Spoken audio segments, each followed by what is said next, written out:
Ade Aryati, kasir yang dikabarkan hilang oleh keluarganya setelah kebakaran hebat di Glodok Plaza Taman Sari, Jakarta Barat. Jenazahnya teridentifikasi dan telah dimakamkan di Kabupaten Bekasi, Jawa Barat. Pencarian sang suami tidak sia-sia meski berakhir dengan kedukaan yang mendalam. Saudara, inilah kisah orang hilang khas Buser selengkapnya.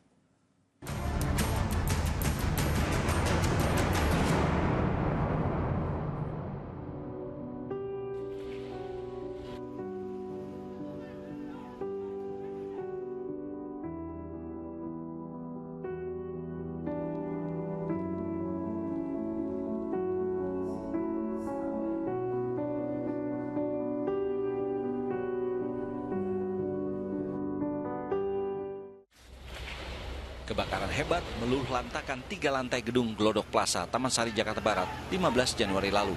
Kebakaran diduga berasal dari ruangan tempat hiburan malam diskotik yang berada di lantai 7. Kebakaran di Plaza Glodok, itu saat ini kita masih proses pemadaman dan kondisi di TKP di lokasi itu di lantai 7, 8, dan 9 sudah terdampak semuanya. Artinya kita berupaya untuk tidak sampai ke lantai 6. Jadi ada 2 strategi yang kita pakai. Pertama, open fighter dari luar gedung dan dari dalam gedung.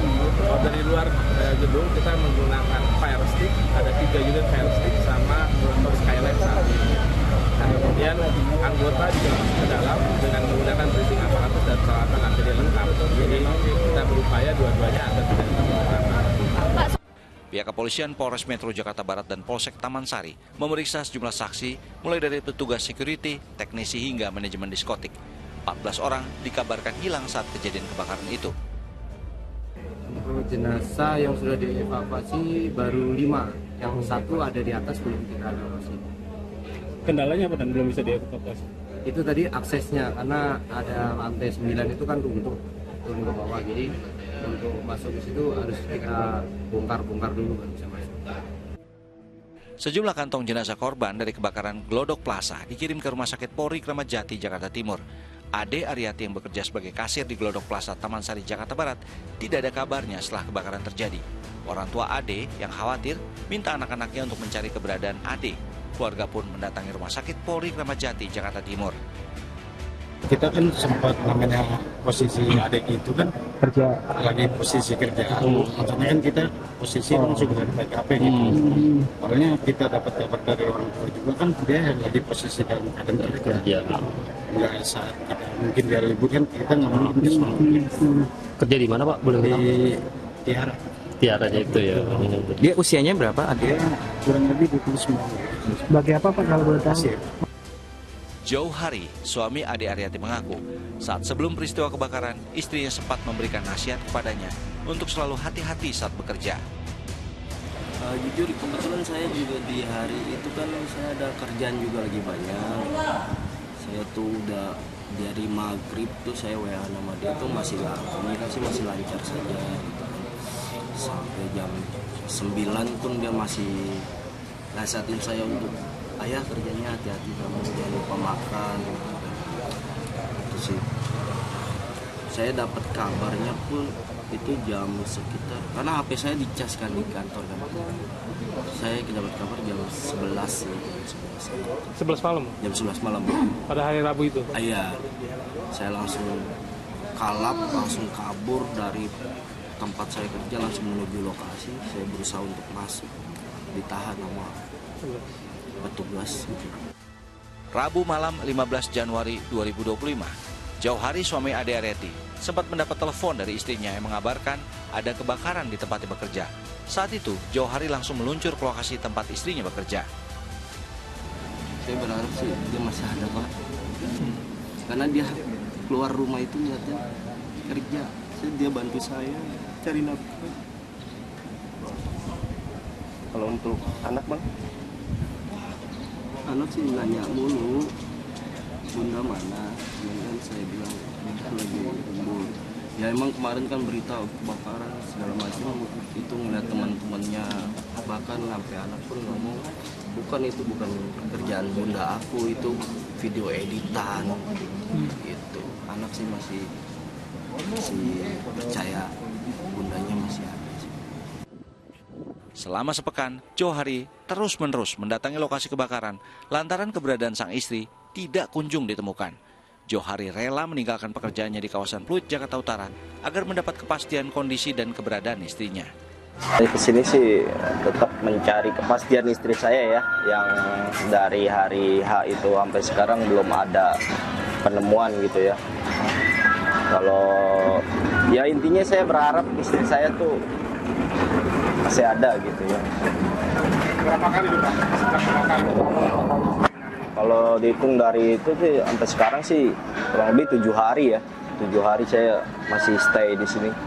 Kalau dari rumah sakit Polri sendiri gimana Bang? Kalau untuk rumah sakit sendiri belum ada info apa-apa sih. Saya sih harapannya emang dari pihak RS Polri pun segera ya untuk mengidentifikasi korban-korban yang sudah ditemukan gitu secepatnya. Johari sudah menyerahkan sejumlah data antemortem yang dibutuhkan kepada tim DVI di Rumah Sakit Polri Kramat Jati, Jakarta Timur. Namun, identitas sang istri masih juga belum terungkap. Intinya dia apa ya, soalnya kalau dia keluar rumah tuh itu selalu izin sama saya. Mau kemana pun izin, berangkat kerja, nyampe kerjaan, anaknya diantar segala macam itu selalu ngomong sama saya. Paling kita berharap sama ya Tuhan Yang Maha Esa, semoga istri saya cepatnya lah dalam keadaan apapun gitu, saya tetap akan bawa pulang dia gitu.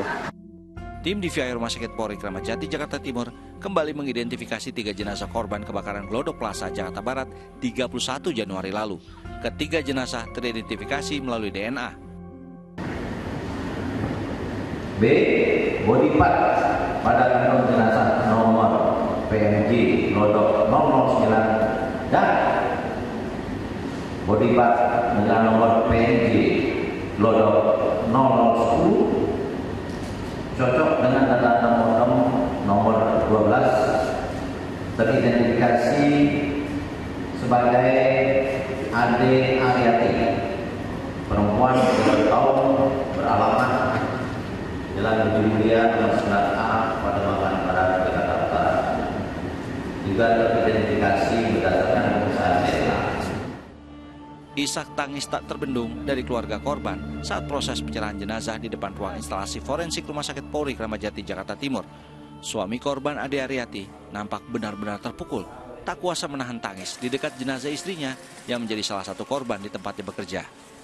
Misalnya di kediaman ayah saya istri di daerah Cibitung. Peti jenazah Ade Aryati, 29 tahun, dibawa mobil ambulans Rumah Sakit Polri ke rumah duka di Jalan Budi Mulia, Pademangan, Jakarta Utara. Kedatangan jenazah disambut kedukaan mendalam keluarga dan kerabat. Johari sang suami bahkan sampai jatuh pingsan. Sang ayah juga larut dalam kesedihan, bersimpu di atas peti jenazah putrinya. Sejumlah tetangga berdatangan menyampaikan bela sungkawa kepada keluarga almarhumah. Penantian dan upayanya yang tak kenal lelah mencari keberadaan sang istri akhirnya terjawab, walau meninggalkan jejak duka. Alhamdulillah hari setelah saya dapat kabar istri saya sudah dan cocok dengan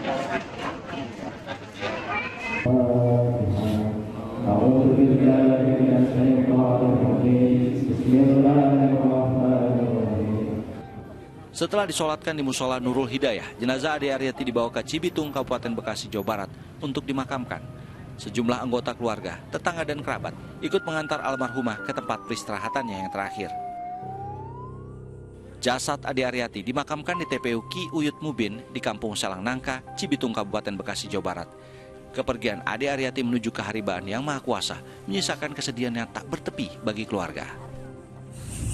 Tadi setelah sholat Jumat gitu, memang kebetulan saya posisi pada saat itu di Glodok, cuman hati ini tuh pengennya ke RS Polri aja.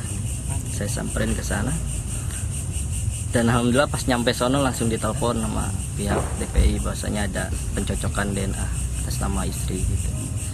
Nah, alhamdulillah sih nggak lama sih di sana, cuman tanda tangan berkas dan langsung penyerahan.